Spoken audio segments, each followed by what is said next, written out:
भक्तों के साथ प्रेम रसा साधन। प्रेम की उपमा किससे दें? प्रेम तो एक अनुपमेय वस्तु है। स्थावर, जंगम, चर, अचर, सजीव तथा निर्जीव सभी में प्रेम समान रूप से व्याप्त हो रहा है। संसार में प्रेम ही तो ओतप्रोत भाव से भरा हुआ है। जो लोग आकाश को पोला समझते हैं वे भूले हुए हैं। आकाश तो लोहे से भी कहीं अधिक ठोस है। उसमें तो एक परमाणु भी और नहीं समा सकता। वह सद्वृत्ति और दुर्वृत्तियों के भावों से ठूस ठूस कर भरा हुआ है। प्रेम उन सभी में समान रूप से व्याप्त है। प्रेम को चूना मसाला या जोड़ने वाला द्राविक पदार्थ समझना चाहिए। प्रेम के कारण ये सभी भाव टिके हुए हैं, किंतु प्रेम की उपलब्धि सर्वत्र नहीं होती। वह तो भक्तों के ही शरीरों में पूर्ण रूप से प्रकट होता है। भक्ति परस्पर में प्रेम रूपी रसायन का निरंतर पान करते रहते हैं। उनकी प्रत्येक चेष्टा में प्रेम ही प्रेम होता है। वे सदा प्रेम वारुणी पान करके लोक बहाए उन्मत्त से बने रहते हैं और अपने प्रेमी बंधुओं तथा भक्तों को भी उस वारुणी को भर भर प्याले पिलाते रहते हैं। उस अपूर्व आसव का पान करके वे भी मस्त हो जाते हैं, निहाल हो जाते हैं, धन्य हो जाते हैं। लज्जा, घृणा तथा भय से रहित होकर वे भी पागलों की भांति प्रलाप करने लगते हैं। उन पागलों के चरित्र में कितना आनंद है, कैसा अपूर्व रस है। उनकी मारपीट, गाली गलौच, स्तुति, प्रार्थना, भोजन तथा शयन सभी कामों में प्रेम का संपुट लगा होने से ये सभी काम दिव्य और अलौकिक से प्रतीत होते हैं। उनके श्रवण से सहृदय पुरुषों को सुख होता है। वे भी उस प्रेमासव के लिए छटपटाने लगते हैं और उसी छटपटाहट के कारण वे अंत में प्रभु प्रेम के अधिकारी बनते हैं। महाप्रभु अब भक्तों को साथ लेकर नित्य प्रति बड़ी ही मधुर मधुर लीलाएं करने लगे। जब से जगाई मधाई का उद्धार हुआ और वे अपना सर्वस्व त्याग कर श्रीवास पंडित के यहाँ रहने लगे, तब से भक्तों का उत्साह अत्यधिक बढ़ गया है। अन्य लोग भी संकीर्तन के महत्व को समझने लगे हैं। अब संकीर्तन की चर्चा नवद्वीप में पहले से भी अधिक होने लगी है। निंदक अब भांति भांति से कीर्तन को बदनाम करने की चेष्टा करने लगे हैं। उन निंदकों को निंदा करने दें। आप तो अब गौर की भक्तों के साथ की हुई अद्भुत लीलाओं का ही रसास्वादन करें। मुरारी गुप्त प्रभु के सहपाठी थे। वे प्रभु से अवस्था में भी बड़े थे। प्रभु उन्हें अत्यधिक प्यार करते और उन्हें अपना बहुत ही अंतरंग भक्त समझते थे। मुरारी का भी प्रभु के चरणों में पूर्ण रीत्या अनुराग था। वे राम उपासक थे। अपने को हनुमान समझकर कभी कभी भावावेश में आकर हनुमान जी की भांति हुंकार भी मारने लगते। वे सदा अपने को प्रभु का सेवक ही समझते थे। एक दिन प्रभु ने विष्णु भाव में गरुण गरुण कहकर पुकारा। बस उसी समय मुरारी ने अपने वस्त्र को दोनों ओर पंखों की तरह फैलाकर प्रभु को जल्दी से अपने कंधे पर चढ़ा लिया और आनंद से इधर उधर आंगन में घूमने लगे। ये देखकर भक्तों के आनंद का ठिकाना नहीं रहा। उन्हें प्रभु साक्षात चतुर्भुज नारायण की भांति गरुड़ पर चढ़े हुए और चार हाथों में शंख, चक्र, गदा और पद्म इन चारों वस्तुओं को लिए हुए से प्रतीत होने लगे। भक्त आनंद के सहित नृत्य करने लगे। मालती देवी तथा शची माता आदि अन्य स्त्रियां प्रभु को मुरारी के कंधे पर चढ़ा हुआ देखकर भयभीत होने लगी। कुछ काल के अनंतर प्रभु को बाह्य ज्ञान हुआ और वे मुरारी के कंधे से नीचे उतरे। मुरारी राम उपासक थे। प्रभु उनकी एकांत की निष्ठा से पूर्ण रीत्या परिचित थे। भक्तों को उनका प्रभाव जताने के निमित्त प्रभु ने एक दिन उनसे एकांत में कहा, मुरारी, ये बात बिल्कुल ठीक है कि श्री राम और श्री कृष्ण दोनों एक ही हैं। उन्हीं भगवान के अनंत रूपों में से ये भी हैं। भगवान के किसी भी नाम तथा रूप की उपासना करो, अंत में सबका फल प्रभु प्राप्ति ही है। किंतु श्री रामचंद्र जी की लीलाओं की अपेक्षा श्री कृष्ण लीलाओं में अधिक रस भरा हुआ है। तुम श्री राम रूप की लीलाओं की अपेक्षा श्री कृष्ण लीलाओं का आश्रय ग्रहण क्यों नहीं करते? हमारी हार्दिक इच्छा है कि तुम निरंतर श्री कृष्ण लीलाओं का ही रसास्वादन किया करो। आज से श्री कृष्ण को ही अपना सर्वस्व समझकर उन्हीं की अर्चा पूजा तथा भजन ध्यान किया करो। प्रभु की आज्ञा मुरारी ने शिरोधार्य कर ली, पर उनके हृदय में खलबली सी मच गई। वे जन्म से ही राम उपासक थे। उनका चित्त तो राम रूप में रमा हुआ था। प्रभु ने कृष्ण उपासना करने के लिए आज्ञा देती हैं। इसी असमंजस में पड़े हुए वे रात्रि भर आंसू बहाते रहे। उन्हें क्षण भर के लिए भी नींद नहीं आई। पूरी रात्रि रोते रोते ही बिताई।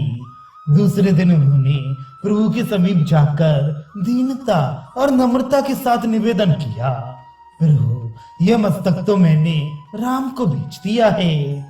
जो माथा श्री राम के चरणों में बिक चुका है, वे दूसरे किसी के सामने कैसे न धो सकता है। नाथ, मैं आत्मघात कर लूंगा।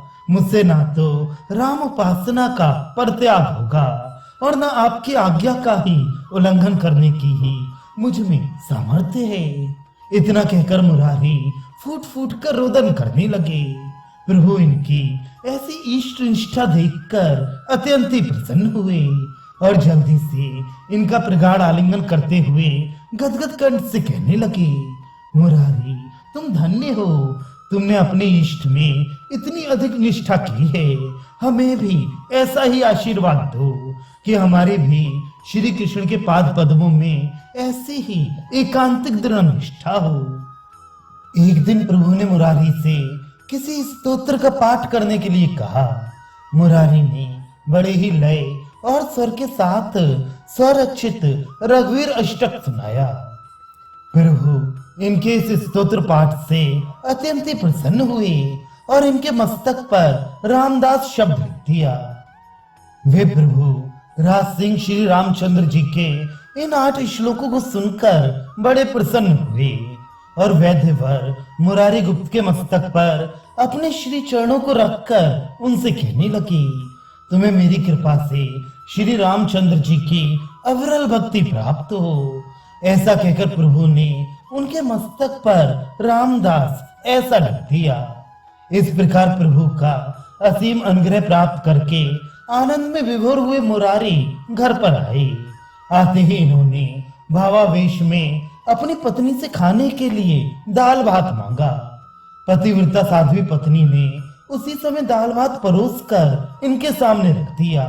अब तो ये ग्रासों में घी मिला मिलाकर जो भी बाल बच्चा अथवा कोई भी दिखता उसे ही प्रेम पूर्वक खिलाते जाते और स्वयं भी खाते जाते। बहुत सा अन्न पृथ्वी पर भी गिरता जाता। इस प्रकार ये कितना खा गए इसका इन्हें कुछ भी पता नहीं। इनकी स्त्री ने जब इनकी ऐसी दशा देखी तब वे चकित रह गई, किंतु उस पति प्राणा नारी ने इनके काम में कुछ हस्तक्षेप नहीं किया। इसी प्रकार खा पी कर सो गई। प्रातःकाल जब उठे तो क्या देखते हैं, महाप्रभु इनके सामने उपस्थित हैं। इन्होंने जल्दी से उठकर प्रभु की चरण वंदना की और उन्हें बैठने के लिए एक सुंदर आसन दिया। प्रभु के बैठ जाने पर मुरारी ने विनीत भाव से इस प्रकार असमय में पधारने का कारण जानना चाहा। प्रभु ने कुछ हंसते हुए कहा, तुम ही तो वैद्य होकर आफत कर देते हो, लाओ कुछ औषधि तो दो। आश्चर्य प्रकट करते हुए मुरारी ने पूछा, प्रभु औषधि कैसी, किस रोग की औषधि चाहिए? रात भर में ही क्या विकार हो गया?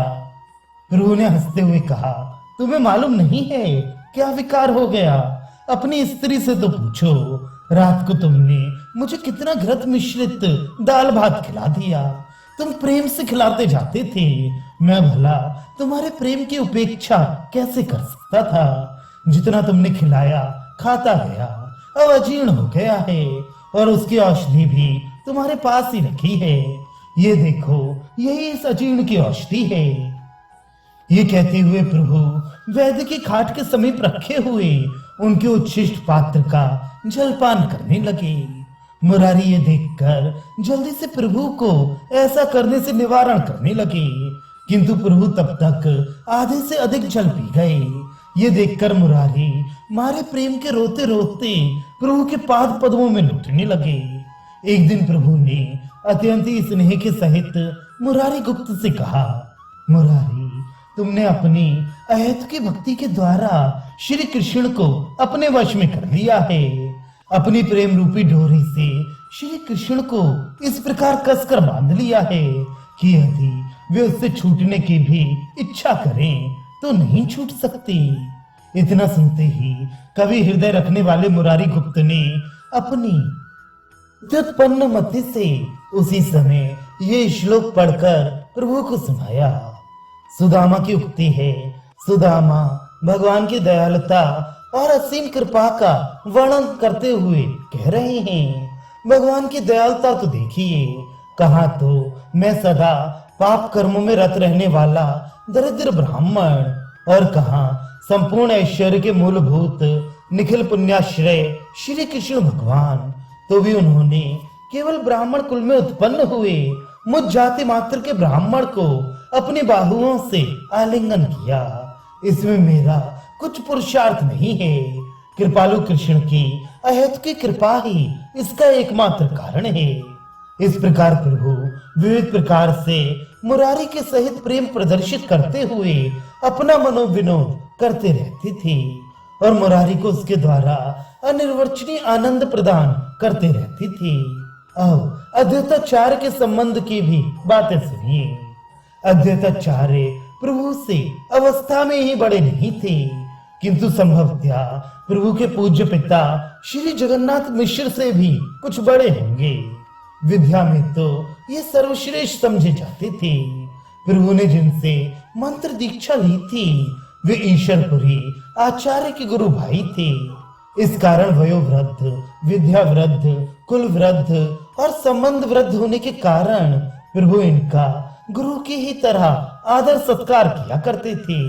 यह बात आचार्य के लिए असह्य थी। वे प्रभु को अपने चरणों में नत होकर प्रणाम करते देखकर बड़े लज्जित होते और अपने को बार बार धिक्कारते। वे प्रभु से दास्य भाव के इच्छुक थे। प्रभु उनके ऊपर दास्य भाव न रखकर गुरु भाव प्रदर्शित किया करते थे। इसी कारण वे दुखी होकर हरदास जी के साथ शांतिपुर चले गए और वहीं जाकर विद्यार्थियों को अद्वैत वेदांत पढ़ाने लगे और भक्ति शास्त्र का अभ्यास छोड़कर ज्ञान चर्चा करने लगे। प्रभु इनके मनोगत भावों को समझ गए थे। एक दिन आपने नित्यानंद जी से कहा, श्रीपाद आचार्य इधर बहुत दिनों से नवद्वीप नहीं पधारे, चलो शांतिपुर चलकर ही उनके दर्शन कराएं। नित्यानंद जी को भला इसमें क्या आपत्ति होनी थी। दोनों ही शांतिपुर की ओर चल पड़े। दोनों ही एक से मतवाले थे, जिन्हें शरीर की सुध नहीं, उन्हें भला रास्ते का क्या पता रहेगा। चलते चलते दोनों ही रास्ता भूल गए। भूलते भटकते दोनों गंगा जी के किनारे ललितपुर में पहुंचे। ललितपुर में पहुंचकर गंगा जी के किनारे इन्हें घर दिखाई दिया। लोगों से पूछा, क्यों जी, ये किसका घर है? लोगों ने कहा, ये घर गृहस्थ सन्यासी का है। ये उत्तर सुनकर प्रभु बड़े जोरों से खिलखिलाकर हंस पड़े और नित्यानंद जी से कहने लगे, श्रीपाद ये कैसे आश्चर्य की बात है। गृहस्थ भी और फिर सन्यासी भी। गृहस्थ सन्यासी तो हमने आज तक कभी नहीं देखा। चलो देखें तो सही गृहस्थ सन्यासी कैसे होते हैं। नित्यानंद जी यह सुनकर उसी घर की ओर चल पड़े। प्रभु भी उनके पीछे पीछे चलने लगे। उस घर के द्वार पर पहुंचकर दोनों ने काशाय वस्त्र पहने सन्यास वेशधारी पुरुष को देखा। नित्यानंद जी ने उन्हें नमस्कार किया। प्रभु ने सन्यासी समझकर उन्हें श्रद्धा सहित प्रणाम किया।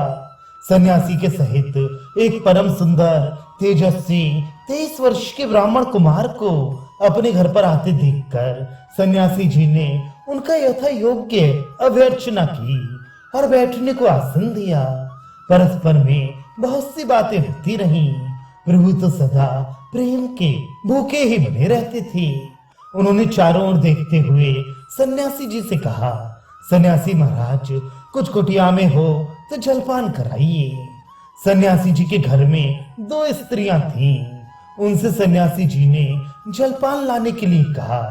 तब तक नित्यानंद जी के सहित प्रभु जल्दी से गंगा स्नान करके आ गए और अपने अपने आसनों पर दोनों ही बैठ गए। आषाढ़ का महीना था। सन्यासी जी की स्त्री सुंदर सुंदर आम और छिले हुए कटहल के कोए 2 पात्रों में सजा कर लाई। 2 कटोरों में सुंदर दूध भी था। प्रभु जल्दी जल्दी कटहल और आमों को खाने लगे। वे सन्यासी महाशय वाम मार्गी थे। ये हम पहले ही बता चुके हैं। उस समय बंगाल में वाम मार्ग पंथ का प्राबल्य था। स्त्री ने पूछा, क्या आनंद भी थोड़ी सी लाऊं? सन्यासी जी ने संकेत द्वारा उसे मना कर दिया। स्त्री भीतर चली गई। एक बड़े आम को खाते हुए प्रभु ने नित्यानंद जी से पूछा, श्रीपाद, आनंद क्या वस्तु होता है? क्या सन्यासियों की भाषा भी पृथक होती है या गृहस्थ सन्यासियों की ये भाषा है? तुम तो गृहस्थ सन्यासी नहीं हो, फिर भी जानते ही होगे। प्रभु के इस प्रश्न से नित्यानंद जी हंसने लगे। प्रभु ने फिर पूछा, श्रीपाद, हंसते क्यों हो? ठीक ठीक बताओ, आनंद क्या है? कोई मीठी चीज हो तो मंगाओ। दूध के पश्चात मीठा मुंह होगा। आम के रस को चूसते हुए नित्यानंद जी ने कहा, प्रभु, ये लोग वाम मार्गी हैं, मदिरा को आनंद कहकर पुकारते हैं। ये सुनकर प्रभु को बड़ा दुख हुआ। वे चारों ओर घिरे हुए सिंह की भांति देखने लगे। इतने में ही स्त्री के बुलाने पर सन्यासी महाशय भीतर चले गए। उसी समय प्रभु जलपान के बीच में से ही उठकर दौड़ पड़े। नित्यानंद जी भी पीछे पीछे दौड़े। इन दोनों को जलपान के बीच में ही भागते देखकर सन्यासी जी भी इन्हें लौटाने के लिए चले। प्रभु जल्दी से गंगा जी में कूद पड़े और तैरते हुए शांतिपुर की ओर चलने लगे। नित्यानंद जी तो तैरने के आचार्य ही थे। वे भी प्रभु के पीछे पीछे तैरने लगे। गंगा जी के बीच में ही प्रभु का आवेश आ गया। 2 कोस के लगभग तैरकर ये शांतिपुर के घाट पर पहुंचे और घाट से सीधे ही आचार्य के घर पहुंचे। दूर से ही हरदास जी ने प्रभु को देखकर उनकी चरण वंदना की, किंतु प्रभु को कुछ होश नहीं था। वे सीधे अद्वैताचार्य के ही समीप पहुंचे। उन्हें देखते ही प्रभु ने कहा, क्यों फिर सूखा ज्ञान बघाड़ने लगे? आचार्य ने कहा, सूखा ज्ञान कैसे है? ज्ञान तो सर्वश्रेष्ठ है। भक्ति तो स्त्रियों के लिए है। इतना सुनते ही प्रभु जोरों से अद्वैताचार्य जी को पीटने लगे। सभी लोग आश्चर्य के साथ इस अद्भुत लीला को देख रहे थे। किसी की भी हिम्मत नहीं होती थी कि प्रभु को इस काम से निवारण करे। प्रभु भी बिना कुछ सोचे विचारे इस अद्भुत लीला को देख रहे थे। किसी की भी हिम्मत नहीं होती थी कि प्रभु को इस काम से निवारण करे। प्रभु भी बिना कुछ सोचे विचारे बूढ़े आचार्य की पीठ पर पत्थर घूंसे मार रहे थे। जो जो मार पड़ती त्यों ही त्यों अद्वैत और अधिक प्रसन्न होते, मानो प्रभु अपने प्रेम की मार द्वारा ही अद्वैताचार्य के शरीर में प्रेम का संचार कर रहे हैं। अद्वैताचार्य के चेहरे पर दुख, शोक या विषणता का अणु मात्र भी दिखाई नहीं देता था। उल्टे वे अधिकाधिक हर्षोन्मत्त से होते जाते थे। खटपट और मार की आवाज सुनकर भीतर से आचार्य की धर्मपत्नी सीता देवी भी निकल आई। उन्होंने प्रभु को आचार्य के शरीर पर प्रहार करते देखा तो वे घबरा गईं और अधीर होकर कहने लगी, हे प्रभु, आप ये क्या कर रहे हैं? बूढ़े आचार्य के ऊपर आपको दया नहीं आती। किंतु प्रभु किसी की कुछ सुनते ही ना थे। आचार्य भी प्रेम में विभोर हुए मार खाते जाते और नाचते नाचते गौर गुणगान करते जाते। इस प्रकार थोड़ी देर के पश्चात प्रभु को मूर्छा आ गई और वे बेहोश होकर गिर पड़े। बाह्य ज्ञान होने पर उन्होंने आचार्य को हर्ष के सहित नृत्य करते और अपने चरणों में लौटते हुए देखा। तब आप जल्दी से उठकर कहने लगे, श्री हरे, मुझसे कोई अपराध तो नहीं हो गया? मैंने अचेतन अवस्था में कोई चंचलता तो नहीं कर डाली? आप तो मेरे पितृतुल्य हैं।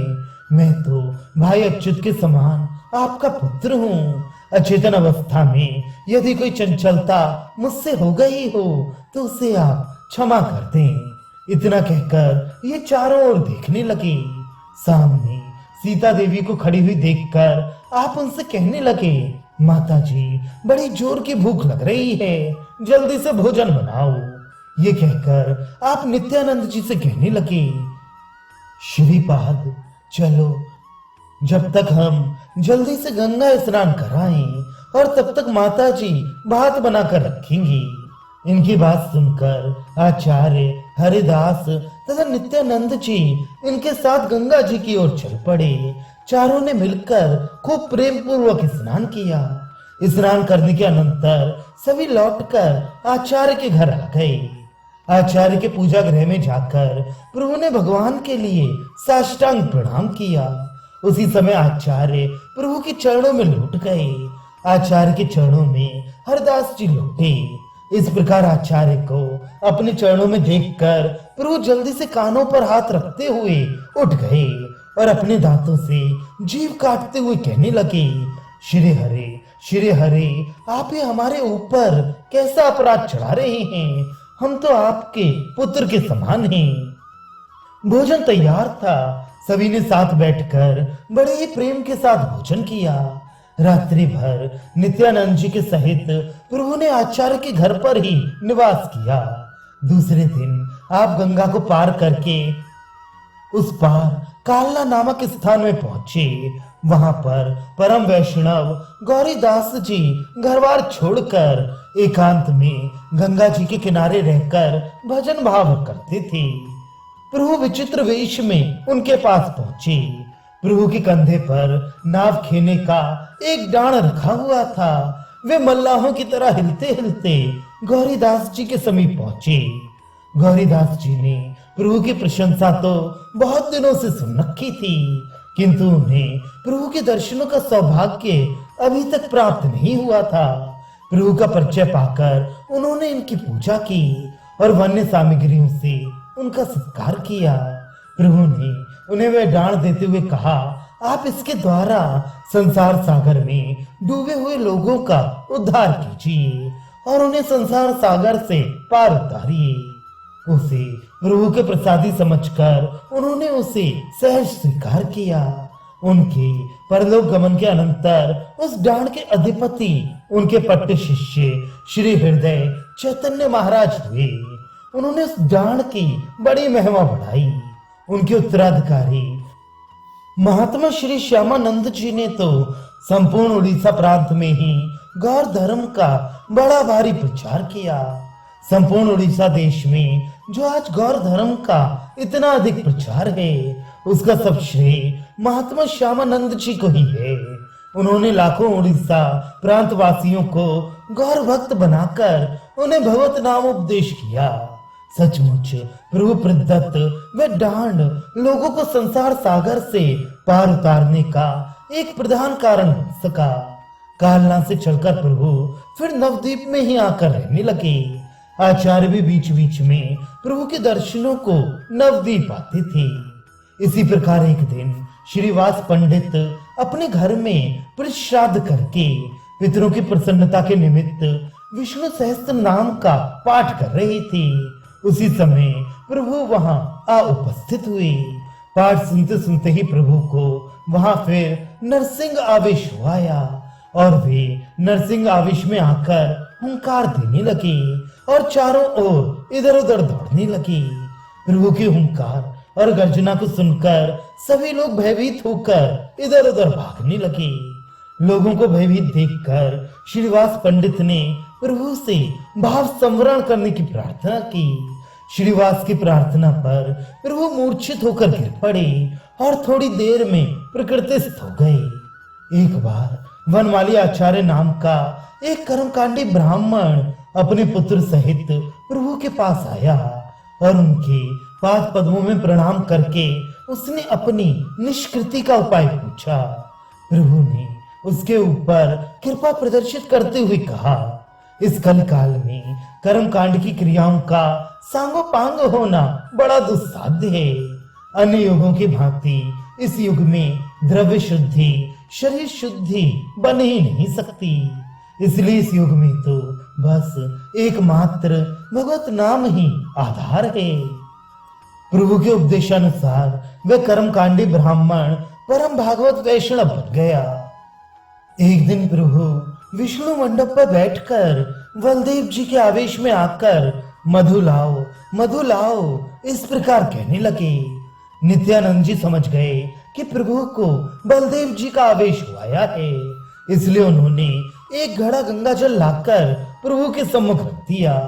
जल पीकर प्रभु जोरों के साथ नृत्य करने लगे और जिस प्रकार बलदेव जी ने यमुनाकर्षण लीला की थी उसी का अभिनय करने लगे।